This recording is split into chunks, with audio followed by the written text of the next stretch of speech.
Hi there, this is Matt Heffernan. Welcome back to my channel.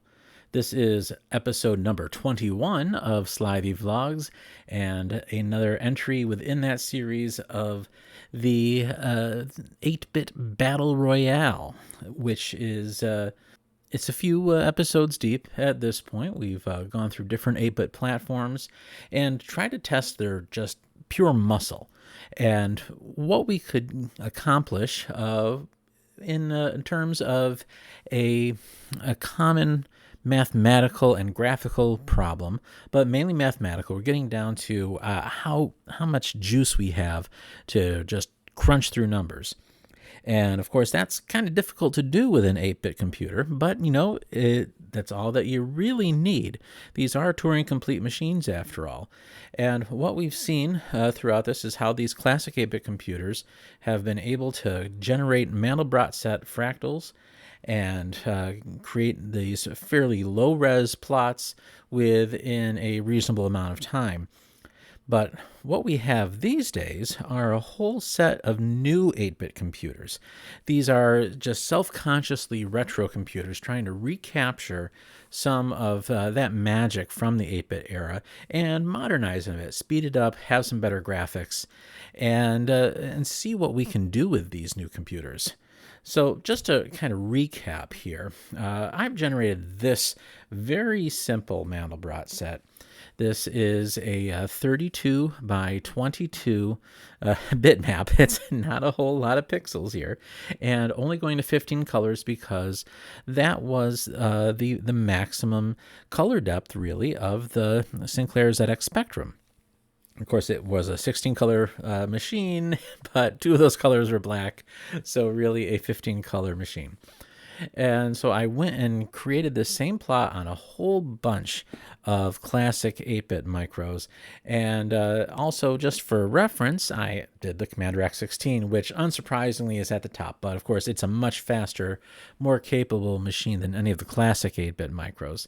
And the BBC micro really came out ahead of all the classic machines, really having some very impressive performance for a machine that's now 40 years old. But the Commander X16, it doesn't really exist yet as a physical product. It's still in the prototype stage, and the user community for it, including myself, are going entirely on emulators. It's not quite the same thing as all of these old machines, and it really deserves to be looked at separately. And also, these new machines can do so much more than these little plots. I created this plot as sort of a lowest common denominator between all these different machines, including now the last episode, I did the Nintendo Entertainment System and was able to generate a comparable plot. But what I also did in another episode was a more involved plot that really shows off the capabilities of the Commander X16. So to recap, the X16 is a Commodore-like computer. It's inspired by the Commodore. It has a licensed version of the original Commodore kernel, so it has some degree of compatibility, but generally, unless it's a basic program or an extremely simple assembly language program that makes use of just these kernel methods without doing any other sort of direct hardware access, it's backward compatible to that degree. But for all intents and purposes, it's an entirely new machine. And what this machine can do is it has a 640 by 480 pixel resolution, so like a classic SVGA, with a 256 color palette based on 12-bit color. But you can't really do that color depth at that pixel depth with bitmap graphics because you are limited to this dedicated video RAM, and you only have 129K or so of this video RAM to go with. And really, in terms of actual kilobytes, it's fewer than that. It's more like 127K. So what are you going to do to actually maximize your graphical potential for this? Well, what you have to do is dumb it down. And so it does allow you to do a 320 by 240 resolution bitmap, and that fills up the screen. And at that resolution, you don't need a whole lot of iterations in the Mandelbrot algorithm to really get a valuable color depth. So I found that about 48 was the magic number for that resolution, where once you go beyond 48, you're not getting a whole lot of new information in your plot.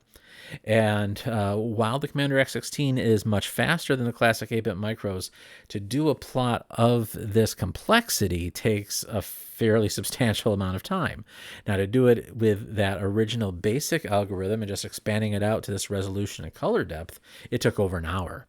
And the assembly language version, it still took a considerable amount of time. It still took over 12 minutes.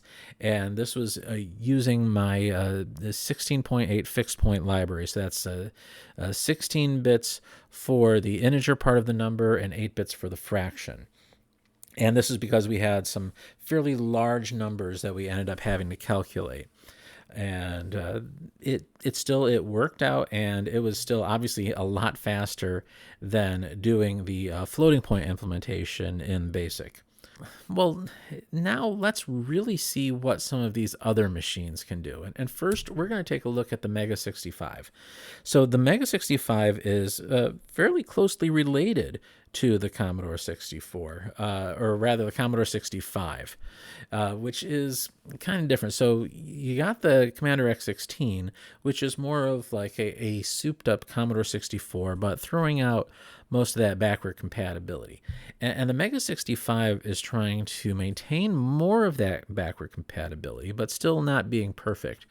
And but taking advantage of some of the features that Commodore made for their unfortunately failed Commodore 65. It never properly made it to market. So it's really based on a lot of these ideas from that Commodore 65 prototype. And so what they've done is create a CPU that can run at 40.5 megahertz. So 40 times the speed of the original Commodore 64. And it's this chip they call the 45GS02. And it can do some really nice graphic capabilities. It can do full pale resolution of 720 by 576. So really a very very capable machine, and it comes at a price. So the Mega 65 is not exactly a budget computer, and it does come with a 3.5-inch floppy drive, which is cool. So it sort of matches the form factor of that Commodore 65, but it's still, it's an 8-bit computer that costs more than a pretty standard modern computer. And but it still gives you some of those feels and lets you do some really cool stuff. And viewer Oliver Graff had seen some of the videos that I've done in this series, and he took it upon himself to implement this algorithm for the Mega 65. He's part of that community, and what he came up with was using the Mega 65's 320 by 200 mode, which allows you to do a full color bitmap within its available video RAM. So not quite 320 by 240, but it's almost as much resolution, and it's more in line with a classic VGA type resolution on a PC platform. And he also did the 48 iterations because, again, that's really about all you need for that resolution. So, well, what does that actually look like? Well, let me show you Oliver's program. He's shown it on his channel, and I'll be linking that below, but I'm going to go run that for you right now, and we're going to time that out. All right, so here's Zemu. This is an emulator for the Mega 65, and it's running the ROM that will ship with it. And what you can do is just go here in this little context menu and run a PRG. So I built this from Oliver's code, and I'm going to run it with the stopwatch going, and here we go. You can see pretty quick running through that here, and I'll zoom it in so we can see it in its full glory. And yeah, it's running through it pretty quick, doing it vertically rather than horizontally, which is interesting. And there we go. So at about 17 seconds, it's able to finish this, which is pretty impressive, especially compared to the 12 minutes that it took the Commander X16 to do a similar plot. Now, granted, it had higher vertical resolution, but not that much higher. So to do a plot of this size in Commander X16 would still probably take almost 10 minutes rather than 17 seconds. So yeah, we're dealing with a lot more power here for the Mega 65. So let's move on.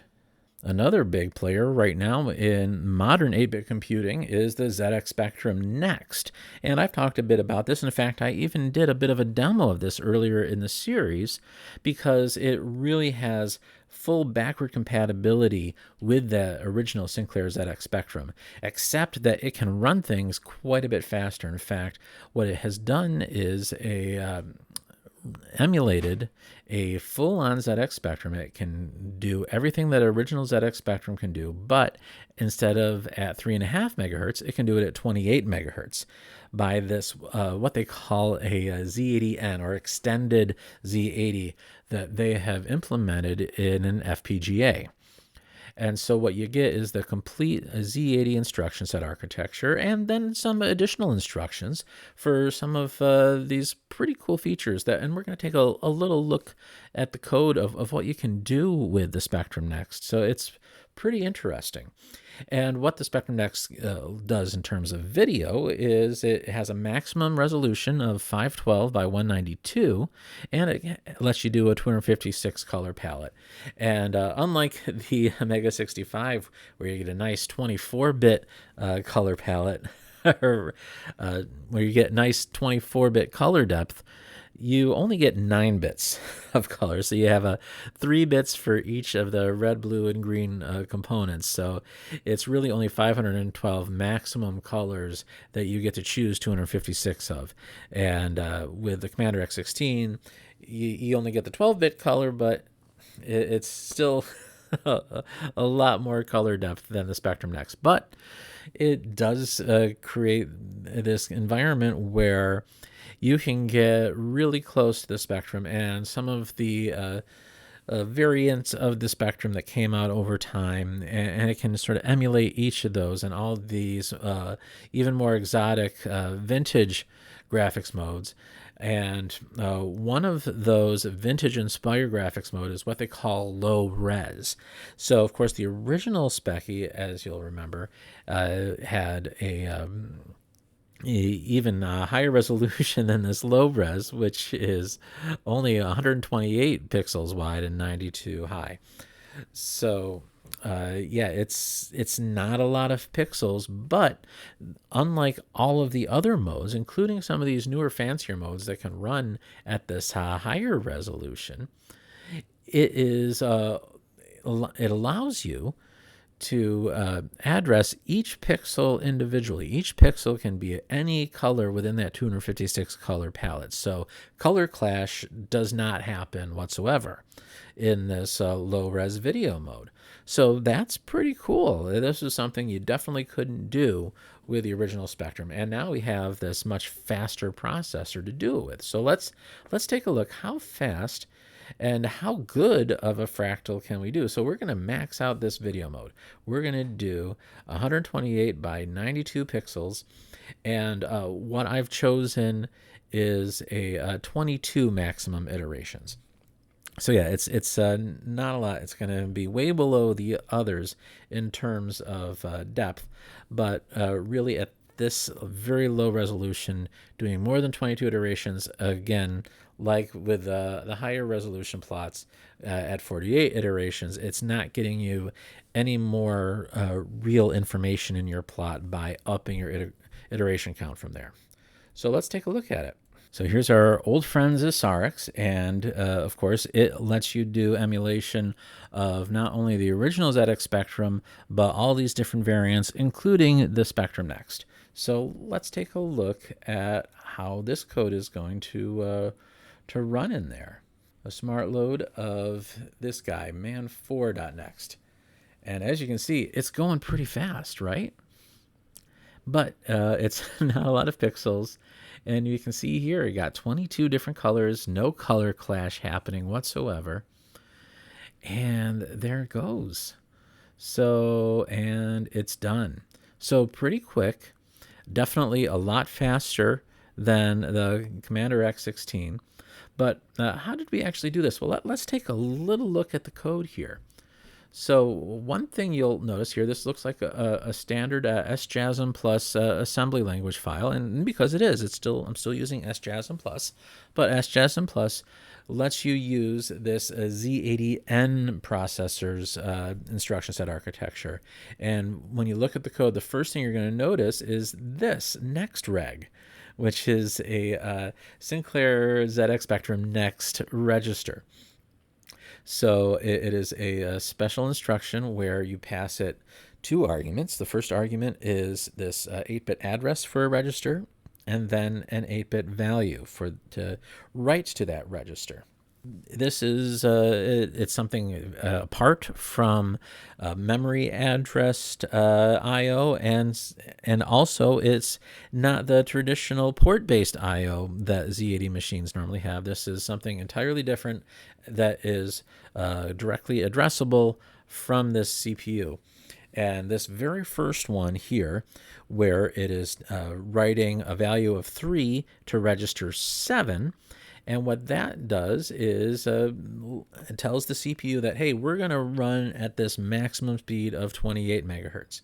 I could have written a lower value and run slower, including running it at the original 3.5 megahertz if I needed to have cycle accuracy for an old school ZX Spectrum program. And then here I do a whole bunch of other next regs you can see, including setting up this palette, this 22 color palette that gets us through all these shades of gray and red and yellow. And then what I also had to do was a new fixed point library. Like the Commander X16 implementation, this is a 16.8 fixed point library. So I need a 24-bit virtual registers to work with, and I can still use actual registers with the Z80 because I have enough. So now for the A register will be HL plus B, and then for the B register will be DE and then C. So we're still reusing all these general purpose registers and making use of the speed that you get with the Z80 to do these things. So of course still have all these same macros, and the divide algorithm is still pretty much the same, just expanded out to be for the 16:8 implementation. But then multiply, you'll notice, is quite a bit different. And that's because it makes use of this instruction. Yes, that's right. It is a Z80 multiply instruction. This is something that was added for the Spectrum Next. And what it does is allows you to put two 8-bit values into D and E. And then you run this instruction, and then the 16-bit DE register will be overwritten with the full product of those two original values. And so you can do this a bunch of times and do a 24-bit by 24-bit multiplication, and then have a 24-bit result. Of course, you're going to have to lop off some stuff so you can't get too high, because you can't be a full 48-bit wide result. It's still going to fit in the 24 bits, so of course it will truncate. But yeah, it really lets you do things like this a lot faster and a lot more simply. The multiply code becomes a lot simpler. You can see it's just there's no looping required. It's just all enrolled, and it's just doing all of these multiplications. So let's run this one more time with the stopwatch, knowing what we know now, is that it's taking advantage of all this new stuff. How fast does this go? Let's try. We'll do a reload of this and go. And, nice, you can see here's this RX says, yep, hey, you're in low res mode. That kind of explains why things look a little weird. And here we go. Keep going. You're going to do it. And there we go. Oh, just over 19 seconds. We were able to generate this plot. So not too bad. Not bad at all. And obviously, if we had the capability of having higher resolution graphics without doing any sort of color clash, that would be pretty cool. In fact, you could do a plot at that high res mode, but you're going to deal still with color clash, and it's not going to be able to look quite as nice as this, and you're not going to be able to really represent that kind of color depth. There you go. That's how pretty awesome the Spectrum Next is. So, but it's still, we're talking about comparing apples, oranges, and cherries here. None of this really matches up, and I'm not familiar enough with the code for the Mega 65. I can leave that to Oliver. Hopefully Oliver does a follow-up and shows you how to modify his code to be able to do a lower resolution plot. I was not able to figure it out without going too deep into it. But what I do know pretty well, of course, is the Commander X16. So now if you go into the multi-Mandelbrot repo, you will see a new version of the plot that that still does this sort of VGA plot of the Mandelbrot set. But instead of being 320 pixels wide, it is 128. And so I can just load that up right here, man128.prg. And I'm going to run that, and I'm going to time it. So let's see, can we do this 128 by 96 and 22 iteration plot on the Commander X16? Can we get anywhere close to that 19 seconds that the Spectrum Next can give us, which of course is running a lot faster. So, but of course it's a different architecture. Let's see how it shakes out, and go. So yep, you can see it's definitely a lot faster. We have these much chunkier pixels. What the nice thing about the Commander X16 is it lets me zoom in to this sort of weird off-brand resolution.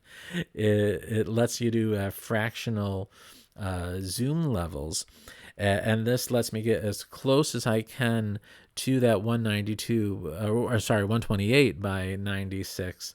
It gives us a couple extra pixels. So you can see here, it's 194 pixels wide. So I got a couple of black pixels there on the side. And what we're going to see is all of these noise pixels are going to eventually disappear, except for that last row. And that last row will not be overwritten. And so once we get down to that last row of noise, we know we're done with the plot. And here we're already coming up on a minute, so it's already taking more than 3 times as long. Let's see here, but now we're getting into the faster part. And here we go, down, down, down.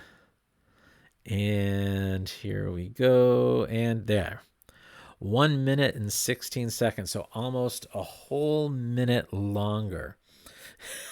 And it was, instead of 19 seconds, 1 minute 16 seconds is like 76 seconds.